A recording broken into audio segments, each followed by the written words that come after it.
This section is for anyone who's new to being on a board or who wants a refresher. We're going to look at the legal responsibilities of a board, whether that's a board of trustees for a charity or a board of directors for a company or a CIC, a community interest company. We'll also look later at governance, how the organisation's governed, so how the board can work effectively. Where the role differs between a charity, a company or a CIC, I've specified this, so it's worth making sure that you know what type of organisation you are before you start. So first of all, what is a board for? So boards are ultimately responsible for an organisation, even when staff run it day to day. Regardless of the type of organisation, the board's role is to act in the best interests of the organisation.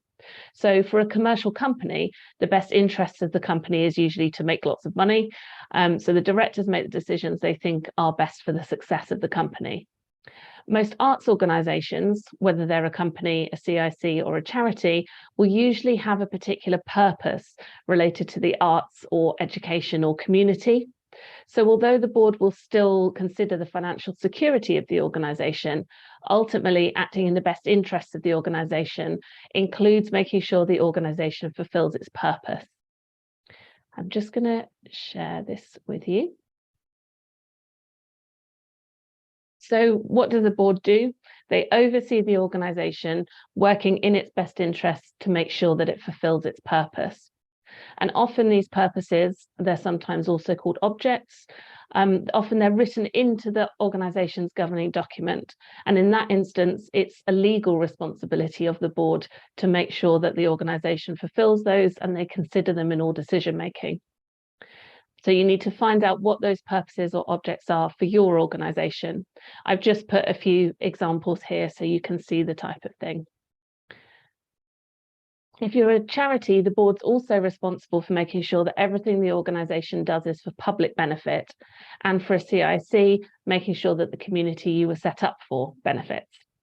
Because organisations like yours receive public money, they receive funding, having a board that's entirely voluntary, or where the majority of board members are voluntary, is a way of ensuring transparency and accountability for that money.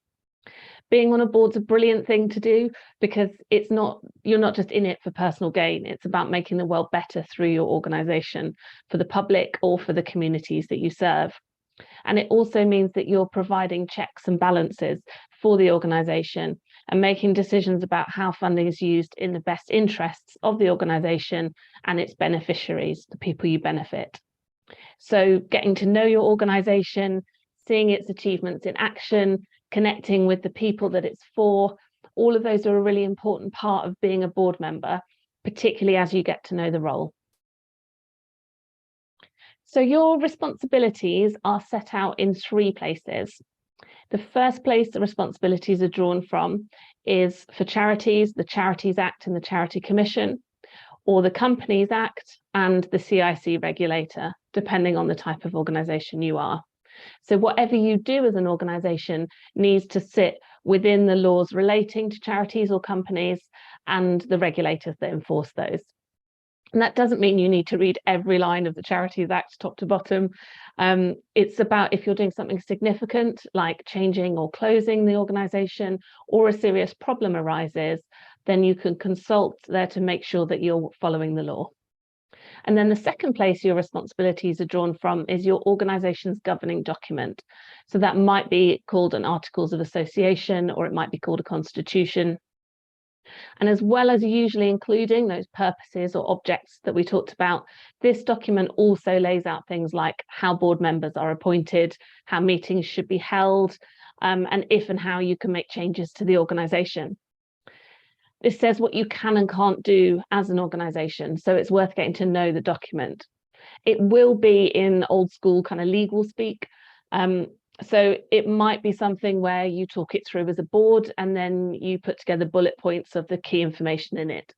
So for example, it will tell you how many people you need to be quorate in a meeting. So that means how many people you need for the meeting to be counted as an official board meeting. There's a minimum number.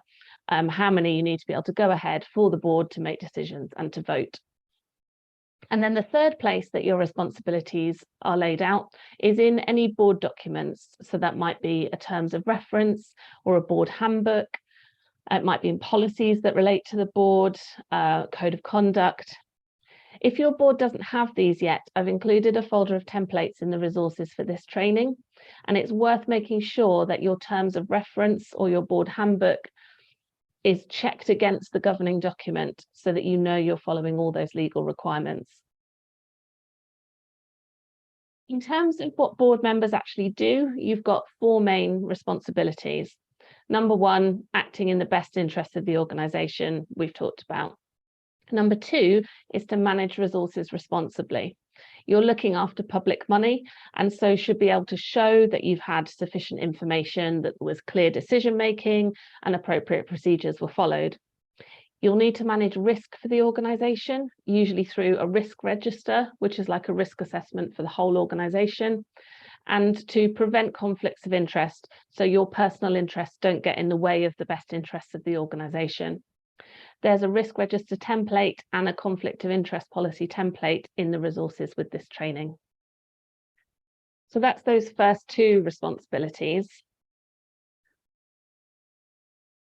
Your other main responsibilities are to make sure that the organisation is running well and safely and following any legal requirements for an organisation of its type. The board can delegate the day-to-day responsibility for this to the staff team, and then the board role becomes about oversight, so checking and making sure this is happening and supporting it. You don't have to know the exact requirements for every different aspect that an organisation needs to have in place, but you need to know to ask the questions. So it might be about saying, do we have a policy in place for this? Or this is a new area of work for us. Do we have all the procedures and all the training that we need to do this properly? You're responsible, but you don't have to know every single thing personally. It's about demonstrating that you've acted with care, skill, and diligence. And the term that gets used legally is about reasonable care, reasonable skill, reasonable diligence. And that's where making sure that you're doing things like recruiting experienced staff, investing in training, working with specialists or consultants where you need that extra advice. That's where that kind of stuff comes in. I've put together some examples of board responsibilities in action.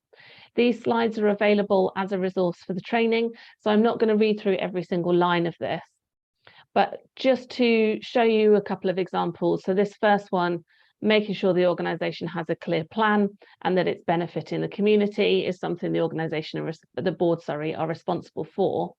So how you do that is by making sure the organisation has a business plan or a strategy, and that might get approved by you annually, and then making sure that progress is being made against that. As another example here, the board are responsible for making sure the organisation manages money carefully and that it's financially stable. And so ways to do that would be about making sure that there's an annual budget and that's set and approved annually, and making sure that you're getting regular financial reports and that there's good financial procedures in place.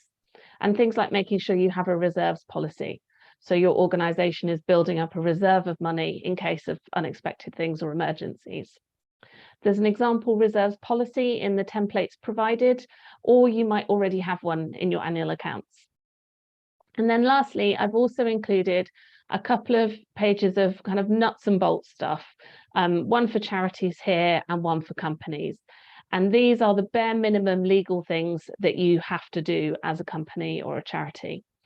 So things like submitting your annual accounts or displaying your charity or company name and number.